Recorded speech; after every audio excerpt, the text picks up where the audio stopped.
Let your mind drift away. Close your eyes, breathe deeply, and let the whispers of a forgotten time carry you far, far away.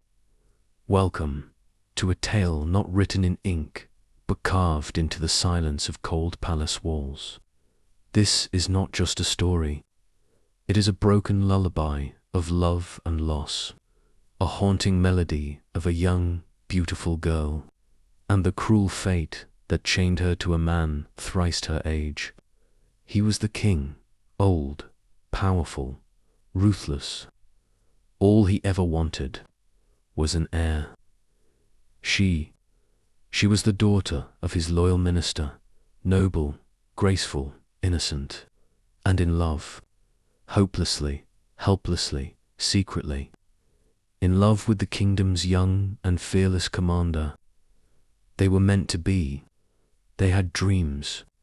They had promised each other forever, but forever never came, because power always demands a sacrifice, and that sacrifice was her.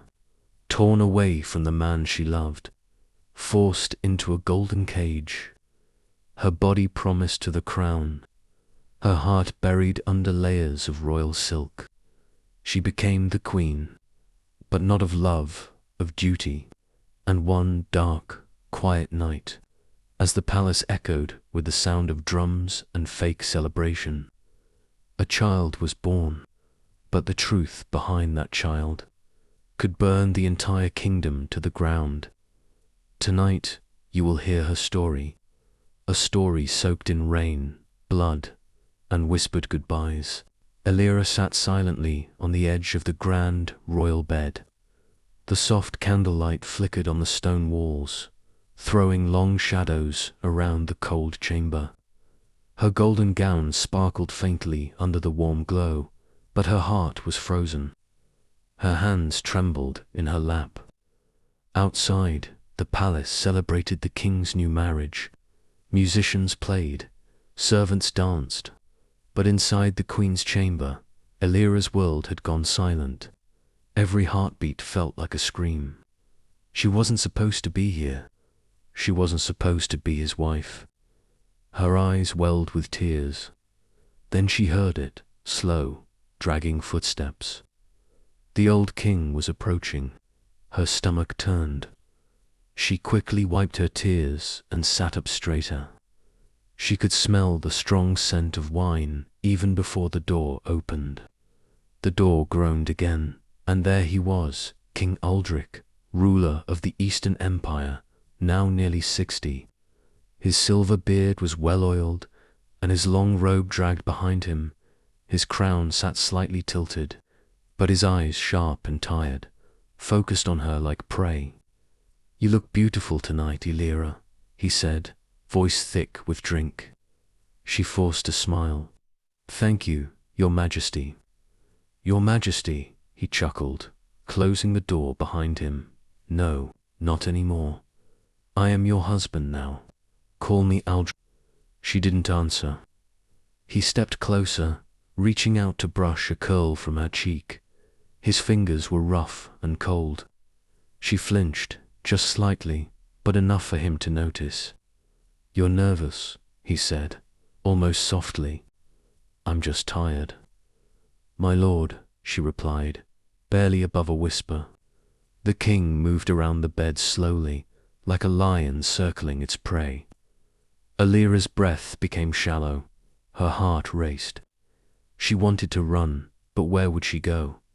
Her mother was old. Her father was sick. She had no choice. She had made a deal with fate. "I've waited a long time," he said, "to have a son, and now, with you, I will finally have an heir."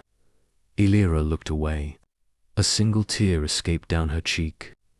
King Aldrich came to stand before her and slowly bent to lift her chin.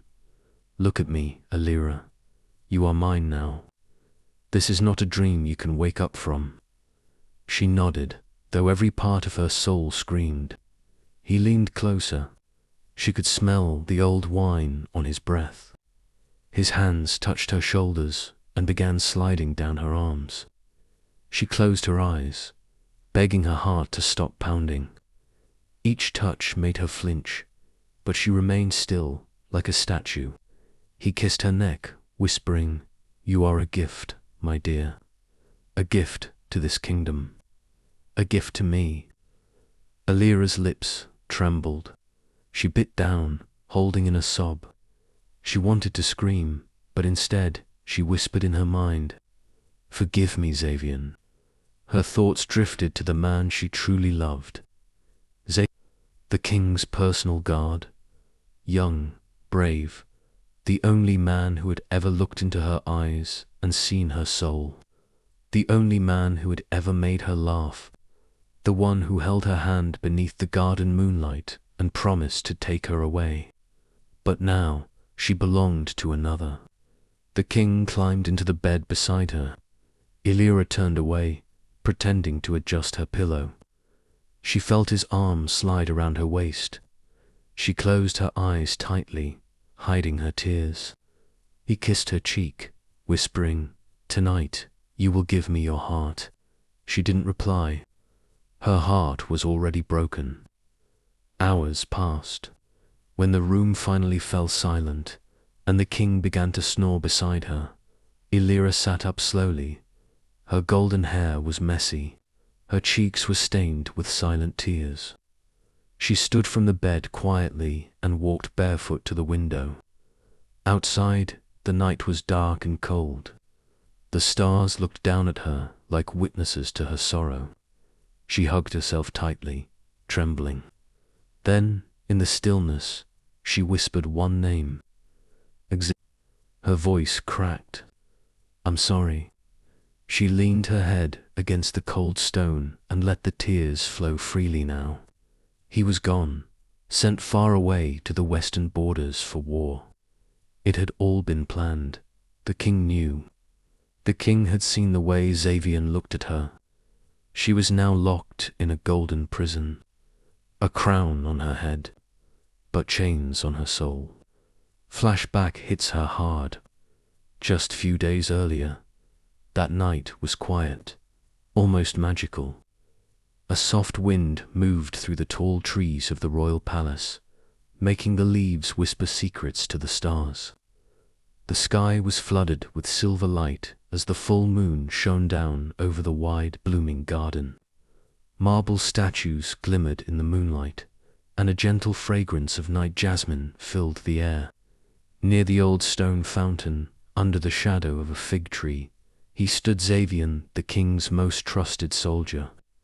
He wore his dark uniform, sword by his side, but tonight his eyes were softer, waiting. His tall figure looked like it was carved from stone, except for the nervous tapping of his thumb on his belt. His heart beat faster with every passing moment. Then he heard the faint rustle of silk. She was here. Alira stepped into the moonlight, her soft pink dress glowing like rose petals. Her long brown hair danced in the wind, and her eyes, those gentle green eyes, searched the garden until they found him. "Xavier," she whispered, smiling. "Alira." His voice broke softly, as if her name alone could melt iron. They met in the middle of the garden, under the stars, where the moonlight kissed the earth. For a moment they just looked at each other. Time stood still. Xavier held out his hand. She placed hers in it, slowly. Warmth rushed through her body. He pulled her close. "I thought you wouldn't come," he said, brushing a strand of hair from her face. "And miss this," she teased. "Never?" They both laughed, soft, happy sound that got lost in the wind. He wrapped his arms around her, and she rested her head against his chest. "You're trembling," he whispered. "I always do when I'm with you." "You shouldn't," he said gently. "You're safe with me, always." She looked up into his eyes. "Then promise me something. Anything. Promise me we'll be together, no matter what happens." Xavier smiled, kissing her forehead. "Always. We'll have a small house by the river. Just us, I'll build it myself. She giggled. And I'll grow flowers in the garden. And I'll bring you wild strawberries. And I'll bake bread every morning. They laughed again, so full of hope, so unaware of what was coming. Then a small silence fell. Alira's smile faded. Xavier noticed. What is it? She stepped back, her eyes downcast. The king, he's planning to marry again. Xavier's jaw tightened. What, at this age? Alira nodded. 60, and still desperate for a son. But he has daughters, Xavier said. 3, all grown, but not one heir to carry his name. She sighed. He's tried with many women, but each time, only girls. So now, another wife? He asked, trying to hide his fear. Yes, one last attempt, they say. Xavier shook his head. He's a king. He can choose any noblewoman. Why should we care? She looked into his eyes. Because my father is his minister. The realization hit him like cold rain. Alira. No. She gave a sad smile. He's looking for someone young, someone loyal, from a respected family. Alira. He whispered again, stepping forward. I'm scared, Xavier, she said, her voice trembling. But I believe he won't choose me. He doesn't even look at me. Good, because you are mine. She smiled weakly, but then turned serious. We must wait. Just a few days, until the king chooses, and once he marries, we'll be free.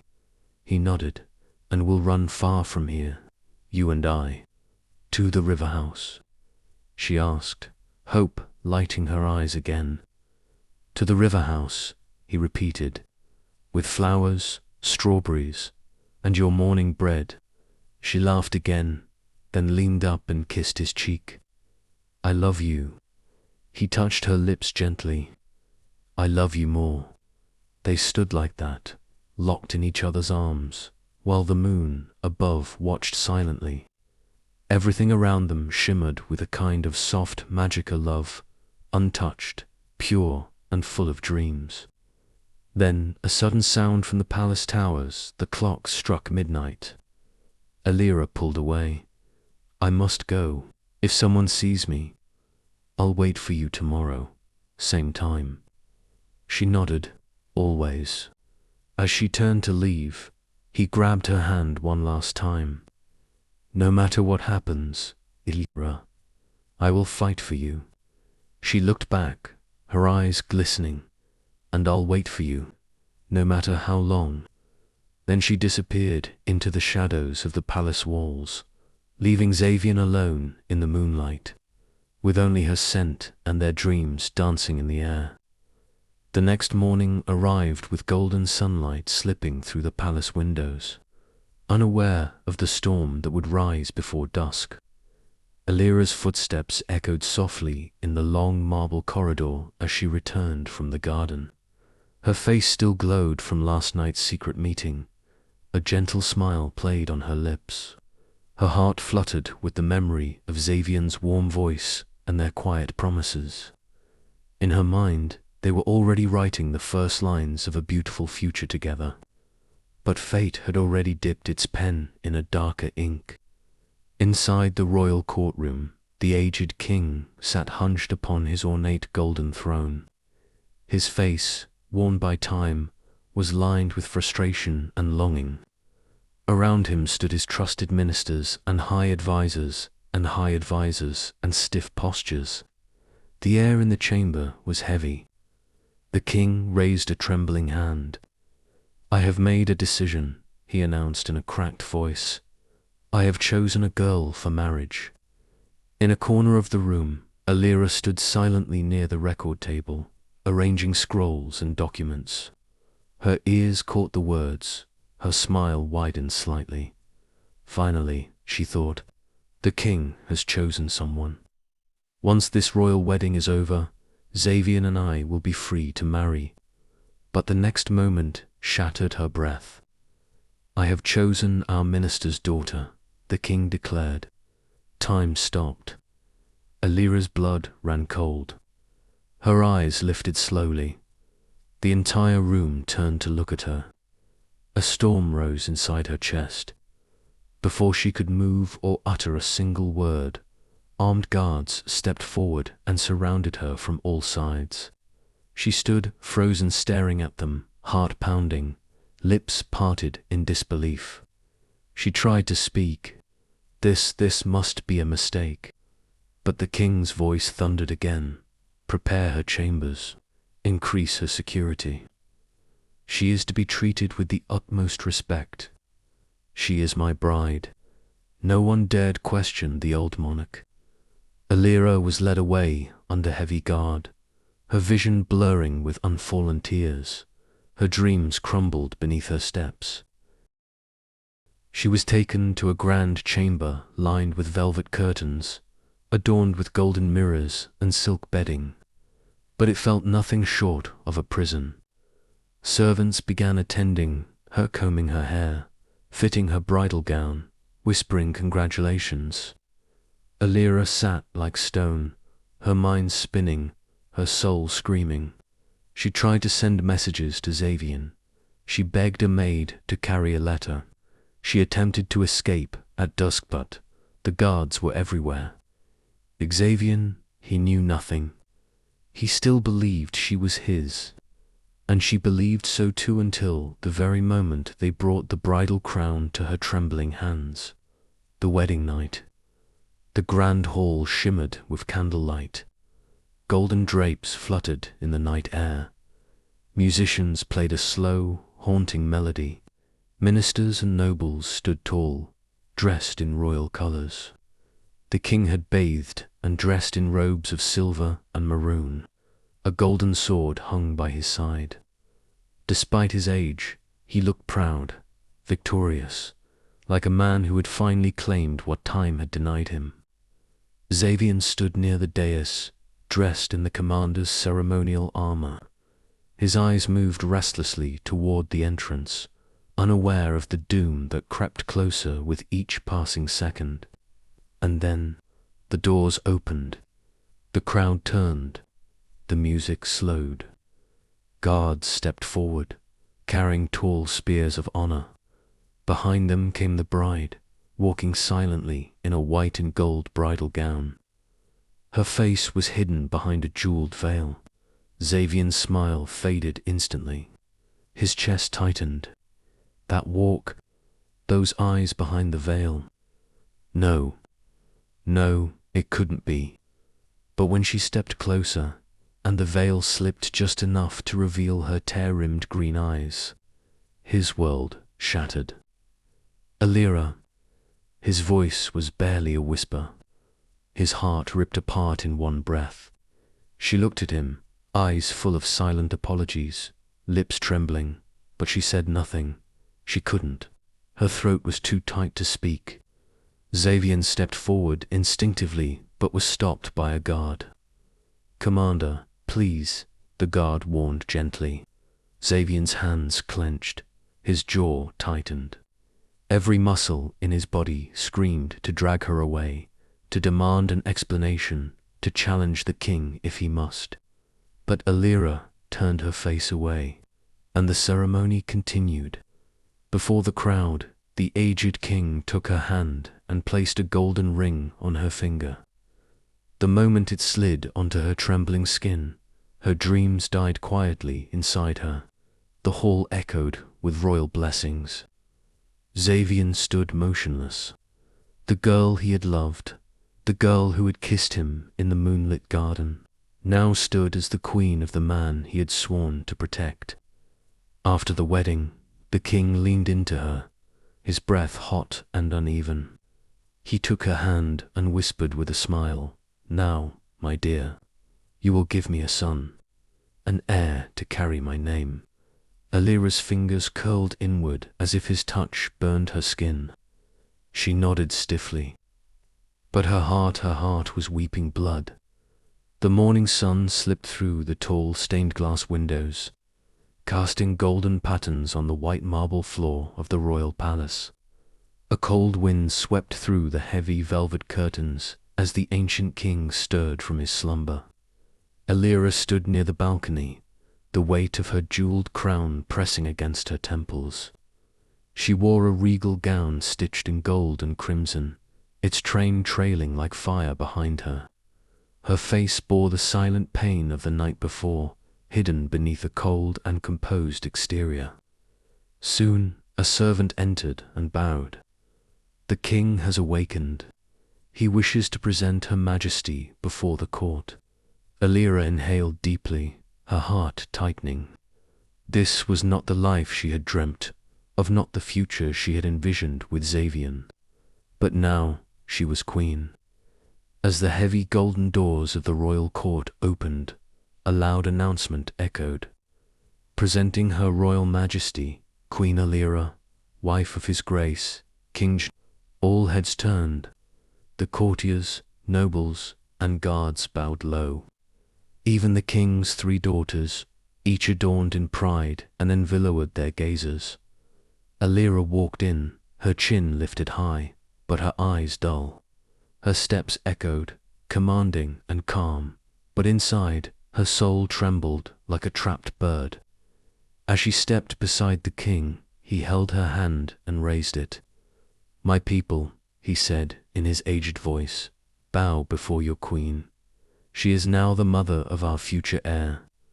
Cheers erupted, but Elira's smile was hollow. A bitter curve shaped her lips. "They do not see a queen, they see a womb." Her gaze shifted discreetly across the hall. Where was he? She scanned the crowd, guards, ministers, generals. Xavier was not present. Later, when the ceremony ended and the king retired to meet his council, Elira whispered to one of the royal aides, "Please tell His Grace, I wish to speak to the General Commander, Xavier. It is important." The old king, in his usual doting mood, nodded. "Of course, my flower, whatever pleases you." Moments later, Xavier entered the queen's private chamber. He was dressed in his usual dark armor, silver insignia shining on his chest. His face was combat distant. His sharp jaw was clenched, and his eyes avoided hers. "Your Majesty," he said, bowing low. "Xavier," Elira's voice broke. He straightened, keeping a respectable distance. A queen must not address a soldier by name. Elira took a step forward, desperation burning in her chest. "I did not choose this." But he held up a hand. "Please, Your Majesty," he said quietly, "we must maintain proper distance. Whatever you wish to say, say it from where you are. That is the law of your new status." Her throat closed. "You think I betrayed you?" Xavier's jaw twitched, but he didn't speak. "I didn't know until that very moment, when he said he chose his bride. When the guards surrounded me, I wanted to run, to scream your name, but her voice cracked." He finally looked at her, his eyes shadowed and full of ache. "I was ready to die for you, but you married the man who destroyed everything." Tears filled her eyes. "I didn't want this. They locked me away. I tried to find you. They took my letters. They—" At that moment, footsteps echoed behind them. 2 royal attendants appeared. "Your Majesty, the king awaits you in the garden." Xavier immediately bowed again, his face a mask of cold loyalty. It was an honor to speak with Her Majesty. Elira didn't reply. She watched as he turned and walked away, his back straight, his pace slow, like a man carrying the weight of heartbreak. The palace transformed for her. Gold-plated doors opened when she passed. Servants bowed lower. She had her own chamber, garden, guards. She had everything, except her heart. She often stood by the window, watching the barracks in the distance, hoping for a glimpse of Xavier. but he never looked her way. Her meals were served in silence. Her gowns were the finest, but they felt like chains. At night, she slept on silk sheets, but her dreams were dark and lonely. She was the queen, yes, but a queen without love. A queen with a cage instead of a crown. And every time the king placed his wrinkled hand over hers and whispered, "Now, my love, give me a son," her soul would silently cry. The palace was asleep. A thick darkness wrapped every corridor like a blanket of secrets. The torches were out. Silence ruled the air. Queen Elira sat alone in her chamber, dressed in a soft white silk gown. Her golden hair flowed down her back. Her hazel eyes stared out the window where the moon hung, pale and lonely, just like her heart. She had everything: a crown, a title, jewels, servants. The entire kingdom bowed to her. But inside, she was hollow. She hadn't laughed in weeks. She hadn't slept in peace. Her days passed like years, her nights like endless deserts. The crown on her head felt like chains around her soul. King Aldrich had given her a palace, but taken away her freedom. Tonight, he lay passed out in their bed, his breath heavy with wine, his old hands still gripping the goblet. One leg was twisted awkwardly as he snored. Elira stood beside the bed and stared at him. Her heart burned with anger. He had locked her away in this golden cage, married her not for love, but for an heir. He never asked her dreams, never heard her voice. He only saw her as a young womb, not a woman. Elira's hands shook slightly. Then, without thinking, she turned away from the bed. She could not take this anymore. Her bare feet stepped onto the cold marble floor. She pulled her soft cloak tighter around her and slipped silently into the corridor. The darkness did not scare her. She moved like a ghost through the sleeping palace. She knew where she was going. Her heart whispered his name like a prayer. Xavian, the brave commander of the king's army. The man whose eyes spoke every word he was too afraid to say. The man who had once risked his life to save hers. They hadn't spoken much since she became queen. Rules, walls, eyes, and fear stood between them. But love had grown anyway, quietly, desperately. And tonight, love was winning. She reached his room at the far end of the eastern wing. Her hand trembled as she knocked. The door opened. Xavian stood there, shirtless, his sword resting by his bed. His hair was slightly messy. He blinked in surprise. "Elira," he said in a low, tense voice. "A queen should never come to a soldier's door. Not at this hour." His words were sharp. His eyes weren't. Elira's eyes filled with tears. "I'm not a queen tonight," she whispered. "Just a woman who's tired of being lonely." Without waiting for permission, she stepped inside. Xavian hesitated, his fists clenched, his jaw tight, but he did not stop her. She moved closer. "Say something," she said softly. "Tell me you haven't forgotten me." "I tried to," he said, his voice breaking. "But every night, your face haunts me." The silence grew thick between them. Then, like a storm breaking, Elira reached for him. Her fingers touched his chest. He caught her wrist. "Elira, this is dangerous." "I don't care," she whispered. "I'm already dead inside." He looked into her eyes and everything he had locked away came rushing back. He pulled her into his arms. They kissed. It was not soft. It was not gentle. It was years of hunger, months of silence, days of aching. They held each other like drowning souls finding air. What happened after was not spoken in words, but in the way their hands found each other, how their bodies melted into one. how the stars above seemed to freeze in the sky. They made love, not bold or wild, but desperate, soft, slow, full of stolen time and silent tears. Later, she lay wrapped in the thin sheet, her face buried against his chest. But the moment passed. Reality returned. Alira slowly stood up. She pulled her gown back over her bare shoulders. Xavier sat on the edge of the bed, watching her. "Was this just a moment?" he asked. "You came only for a little while." Alira turned to him. Her eyes were red, her lips trembling. "I came because I needed to remember who I am," she said. "Not a crown, not a title, just me." She walked to the door, paused, then looked back one last time. Xavier did not follow. She left, and the moment was gone. Days later, the palace was buzzing. Servants whispered. Maids ran across the halls. Musicians played soft songs. Scented oils burned in gold bowls.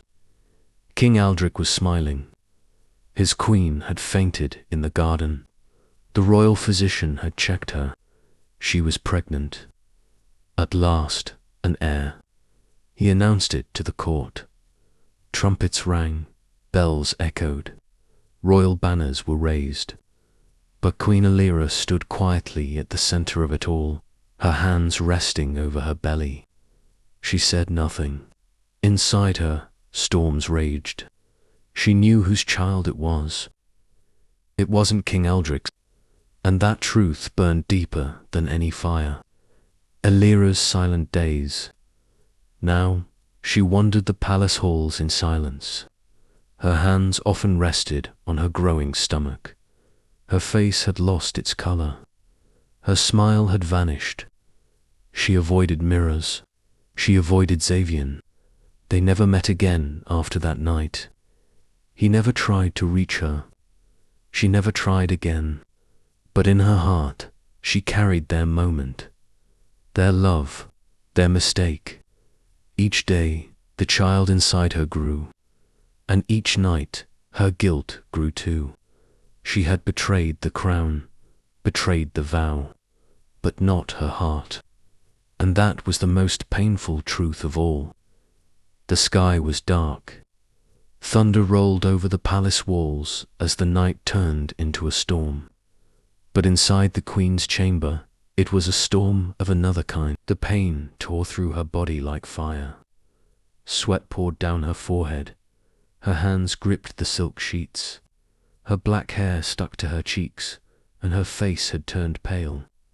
The royal women surrounded her, old, experienced midwives. Some held her arms. Others placed warm cloths on her forehead. One of them whispered prayers. The time had come. Outside the chamber, the palace was awake. Drums beat softly in the corridors. Flowers had been spread from the queen's room to the royal court. Everyone knew tonight was special. Tonight, the king would become a father. And in the middle of all the palace noise stood Xavier. His armor was off. His sword hung loose at his side. His face was pale, lips dry. His hands trembled. He stood at the far end of the corridor, staring at the door. His heart beat fast, not with pride, but fear. He was the commander of thousands. But tonight, he was just a man. A scared, helpless man waiting for the truth to be born. The pain inside the chamber grew louder. Alira cried again. Her body shook. The midwives told her to push. And then a sound. A cry, a baby's first cry. The entire palace fell silent. The drumbeat stopped. The maids paused. Xavier froze. His eyes filled with tears. A few seconds later, the door opened. A midwife stepped out, holding a soft bundle in her arms. She walked towards the grand hall, where King Aldrich waited. The king sat on his golden throne, his eyes sharp, his fingers tapping the lion head armrest. His white beard had been trimmed, his crown polished. He looked calm, proud. The midwife bowed and said, "It's a boy, Your Majesty." The king's face lit up. "A son?" he asked, voice trembling. "Yes, a healthy son, my king." King Aldrich stood slowly. He stretched out his hands to take the baby. The bundle was placed in his arms. He pulled the cloth back gently to look at his heir. And then, silence. His smile disappeared. His eyes widened. Golden curls, shining, soft, golden curls danced on the child's tiny head. The baby opened his eyes, ocean blue. The king did not move. He did not blink. His mind raced. Elira's hair, black. His own hair, dark as night. But only one man in the palace had golden hair. The sword of truth had just cut through the king's heart. He handed the baby back to the maid without a word. His eyes burned with rage. He turned, stormed toward the queen's chamber. Elira lay on the bed, exhausted, her face pale and lifeless. But when the door slammed open and she saw the king's eyes, she sat up in fear. King Aldrich shouted, "You lied to me." Elira shook her head weakly, her lips trembling. "My king, please. You betrayed me. You gave your body to him." She started crying. "No, it's not like that. You gave birth to another man's child under my roof," he thundered. The midwives backed away. Guards stood frozen at the door. Xavier stood outside, eyes closed, hearing everything. "Guards," the king roared. "Bring the commander here. Drag him to me." Elira gasped. "No," she cried. "Please, don't hurt him." But it was too late. 2 guards ran down the hall. Xavier did not resist. He let them tie his hands and pull him inside. His face was calm, but his eyes held oceans of pain. When he saw Elira, he smiled softly. She cried harder. "You, snake."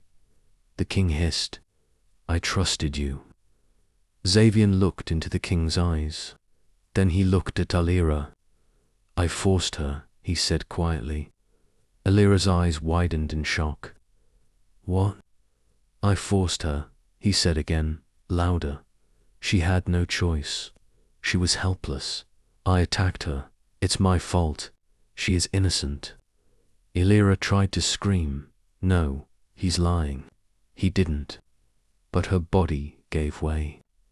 Weak from labor, she collapsed on the bed again, crying. The king looked at Xavier. And then he pulled out his royal sword. No trial, no mercy. A traitor deserves death. Elira's scream pierced the walls. But before she could move, before she could even beg, the sword fell. Blood spilled on the marble. Xavier collapsed to his knees. His last gaze was on Elira. He smiled through pain, and then closed his eyes. Elira fell to the ground, on her knees, shaking. Her cries filled the chamber. Her hands reached out to the blood, the man, the love she had lost. But he was gone, killed by the man she was forced to marry. The king stood still, breathing heavy. His face was dark. He turned, walked to her slowly. She didn't look up. He placed his hand on her shoulder. "Elira," he whispered coldly, "you gave me a son." She looked up, shaking. He knelt beside her and said, "If anyone finds out this child is not mine, my throne is gone. My crown is gone. This kingdom is gone. Do you understand?" She looked away. His grip tightened. "Do you understand?" She nodded slowly. "You will say nothing," he said, "to anyone. If you speak even one word of truth. He leaned closer. I will kill you, just like I killed him. Tears poured from her eyes. And remember, the king whispered, this child is now the prince, my heir. The world will know nothing else. He stood up, straightened his robe, and left the room. Alira stayed on the floor, alone, broken. A golden-haired baby cried softly in the background. The child who had brought light, but also ended love. The palace lights continued to shine, but in Alira's heart there was only darkness now. Outside, drums were beating loudly. The air was filled with joy. The whole kingdom had been told. The king finally had an heir. Inside the palace, the old king laughed and celebrated. He was drunk. Wine spilled from his cup. He danced and sang with his soldiers. For him, this night was everything. But inside the queen's chamber, it was a different world. Alira sat still. Her eyes were full of tears, but her face was cold like stone. The golden firelight flickered over her pale skin. She looked down at the baby sleeping in her arms, so small, so innocent. His tiny fingers moved gently, touching her chest. This was her child. Their child. The child of love. Her heart twisted as Xavier's face came into her mind. His deep eyes, his warm touch, his final words. But now he was gone, killed, buried in silence, and this child would never know his real father. Alira closed her eyes in pain. A sharp breath escaped her lips. She clutched the baby closer, like she was trying to hide him from the world. The drums outside grew louder. Laughter echoed through the stone halls. The king was shouting, "A son! I have a son. My blood lives on." But it was a lie. This baby had nothing of the king. He was born of love, not power. The night grew darker. Rain began to fall, soft at first, then harder. Thunder rolled in the distance. Alira stood up slowly. She moved like a ghost. Her white dress flowed around her feet. She looked at the baby again, kissed his forehead, and wrapped him in soft cloth. She walked to the window and stared out at the glowing palace. "This place took everything from me," she whispered. Her heart was heavy, but her mind was clear. She couldn't let the king raise this child. She couldn't let her son grow up in the hands of the man who murdered his father. Not tonight. Not ever. She picked up a dark cloak, long and hooded. She covered herself and the child. Her heart beat fast. Her legs trembled, but she didn't stop. She opened the chamber door slowly. The guards were gone, drunk from the celebrations. The hallway was dark, silent. She moved like a shadow. Her feet made no sound on the cold marble floor. Every step was a risk, but she kept going. Down the stairs, past the king's chamber, where laughter still echoed. She turned a corner and entered the secret passage. Xavier once showed her the same passage he had used to sneak into her heart. Tears burned her eyes, but she didn't stop. She passed through stone tunnels. The wind howled outside. Rain hit the windows like cries from the sky. She reached the outer gate. It was open. One guard lay on the floor, passed out with an empty wine bottle beside him. She stepped over him. Her feet touched the muddy ground.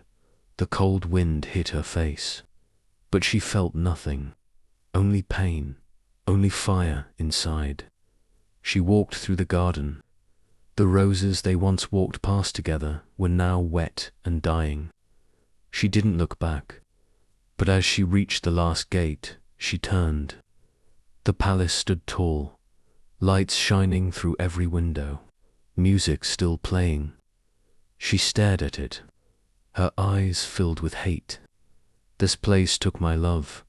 It took Savian. It caged me. It broke me, she thought. Now she was taking something back. She was taking her son. She was taking Xavier's last breath of life and, running far away. She would never return. Never. The baby stirred in her arms. She kissed him again. Your name is not his, she whispered. You are not his son. You are Xavier's. You are love, not power, not greed. A single tear slid down her cheek.